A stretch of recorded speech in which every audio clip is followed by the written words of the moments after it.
خویندو او ورونو، دا دعا حتما واورئ او امین وایاست. تر نورو یې ورورسوئ، کیدای شي د هغو په امین ویلو الله تعالی زموږ دعا قبوله کړي. ای الله، د ټولو کائناتو بادشاه، د ټول مخلوق ساتونکیه، ای د ژوند او د مرګ فیصلې کوونکیه، ای د آسمانونو او د ځمکو مالکه، د غرونو او د بحرونو مالکه، د انسانانو او د پیریانو خالقه، ای د عرش العظیم مالکه، ای د عزت او د ذلت مالکه، ای د مریضانو شفا ورکوونکیه، ای د بادشاهانو بادشاه. ای الله، موږ ستا ګناهکاره بندگان یو، ستا خطاکاره بندگان یو. زموږ ګناهونه موږ ته وبخه، زموږ خطاوې موږ ته وبخه. یا الله، موږ په خپلو کړو صغیره او کبیره ګناهونو پښیمانه یو، له تا نه بخښنه غواړو. یا الله، یا الله، موږ له خپلو ګناهونو توبه کوو، زموږ توبه قبوله کړه.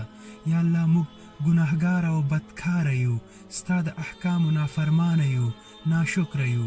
ای الله، خو بیا هم ستا نوم اخیستونکي یو، ستا په توحید شاهدي ورکوو.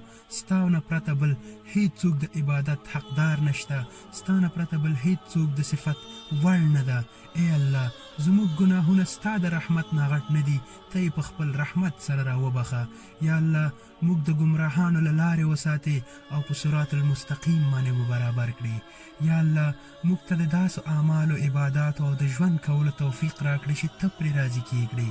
یا الله، په ایمان مو ژوندي وساتې او په ایمان مو خاتمه کړي. یا الله، یا الله، موږ په خپلو احکامو برابر کړي. یا الله، موږ ته توفیق راکړي چې د محمد صلی الله علیه وسلم کړنې خپلې کړو. یا الله، زموږ خفګانونه موږ نه لرې کړي. یا الله، مریضانو ته عاجله شفا ورکړي، قرضداران له قرضه خلاص کړي. یا الله، د شیطان او د شیطان د وسوسو نه مو وساتي. یا الله، د اسلام دشمنانو ته هدایت وکړي. یا الله، د حلال رزق ګټلو توفیق راکړي. یا الله، موږ له تا نه سوال کولو باندې نه پوهېږو، مګر ته په ورکړه باندې پوهېږې. یا الله، یا الله، څه چې مو غوښتي هغه هم راکړي، او څه چې مو د غوښتنې پاتې هغه هم راکړي. یا الله، یا الله، زموږ دعا په خپل دربار کې قبوله کړي.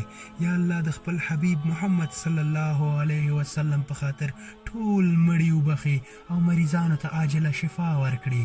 آمین یا رب العالمین.